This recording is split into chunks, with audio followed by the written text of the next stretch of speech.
Hello friends, welcome back to my channel. Friends, आज हम यहाँ पे आईआईटी जेईई व नीट में पूछा गया फिजिक्स का एक बहुत ही अच्छा प्रश्न करने जा रहे हैं, जो कि हमारे पुलिस सिस्टम और स्ट्रिंग से संबंधित है। तो चलिए देखते हैं इस प्रश्न को, जो कि आईआईटी जेईई साथ ही नीट में पूछा जा चुका है। देखिए, सबसे पहले दिया गया find the acceleration of mass 5 kilogram as as shown in the figure.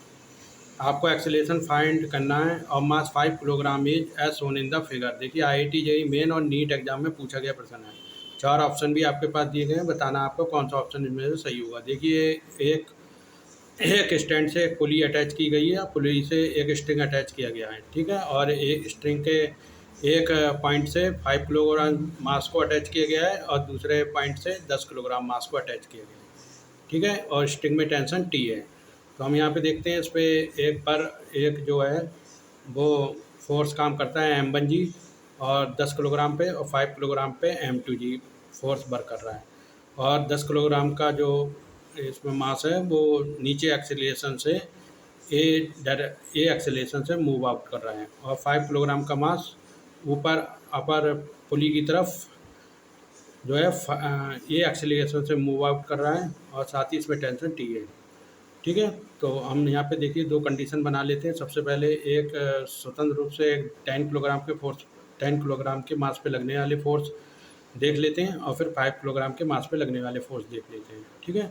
तो सबसे पहले 10 किलोग्राम के मास पे लगने वाले फोर्स देख लेते हैं, क्या क्या फोर्स लग रहा है इस पर। तो देखिए, M1G जो है एक नीचे की ओर लगने वाला फोर्स है, और साथ ही टी टेंशन जो स्ट्रिंग में प्रोड्यूस हुई है, तो टी टेंशन ऊपर की साइड लग रही है, और हमारा जो एक्सेलरेशन है वो नीचे की तरफ है। क्यों? क्योंकि 10 किलोग्राम का मास नीचे की तरफ जा रहा है, 5 किलोग्राम का मास लाइट है, और 10 किलोग्राम का मास हैवी लोड है। तो ठीक है, तो 10 किलोग्राम वाले से नीचे की तरफ खींचेगा, और 5 किलोग्राम वाला ऊपर की तरफ जाएगा। तो देखिए, हमारा जो है स्ट्रिंग में टेंशन M G फोर्स के मुकाबले कम होगा, तो M1G माइनस टी बराबर M1A हो जाएगा, ठीक है। तो हमारा फोर्स क्या होता है? Mass into acceleration. तो M1G माइनस टी, क्योंकि M1G ज़्यादा है, M1G माइनस टी बराबर M1A। हमारी क्वेश्चन नंबर 1 हो गई। इसी तरीके से हम 5 किलोग्राम मास पे स्वतंत्र रूप से देख लेते हैं कितने फोर्स का वर्क कर रहे हैं। तो 5 किलोग्राम मास पे देखिए टेंशन टी ऊपर की तरफ और M2G मास नीचे की तरफ। तो देखिए, इसमें टेंशन टी ज़्यादा होगा, क्योंकि ये ऊपर की तरफ 5 किलोग्राम का मास जाएगा। तो टी माइनस M2G, इसलिए टी में से सब्ट्रैक्ट करेंगे, टी माइनस M2G बराबर M2A। इक्वेशन नंबर 2 हो गई। अब देखिए, एडिंग इक्वेशन 1 एंड 2 भी है। अगर हम इक्वेशन 1 एंड 2 को ऐडअप कर देते हैं, तो हमारा टेंशन टी एलिमिनेट हो जाएगा, क्योंकि हमें एक्सेलरेशन फाइंड अप करना है।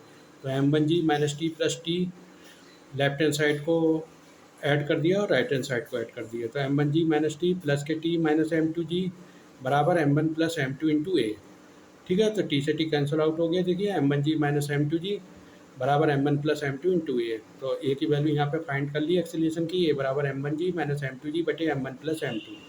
तो और एक्सेलरेशन बराबर M1 माइनस M2 इंटू जी बटे divide by M1 plus M2, ठीक है। अब इसकी वैल्यू इसमें जो है M1 M2 की वैल्यू पुटअप कर देते हैं। देखिए, M1 की वैल्यू क्या है? 10 है। M1 की वैल्यू क्या है? 10 है। M2 की वैल्यू 5 है। तो M1 की value 10 minus 5 divide by 10 plus 5, और ग्रेविटेशनल फोर्स 10 मीटर पर सेकंड स्क्वायर। तो देखिए, 10 में से 5 गए, 5 आया, इंटू 10 डिवाइड बाई 10 प्लस 5 15। तो 5 से 15 को डिवाइड किया 3 बार, तो 10/3 मीटर पर सेकंड स्क्वायर। तो ये यानी एक्सेलरेशन की वैल्यू हमारी आ गई 10/3 मीटर पर सेकंड स्क्वायर।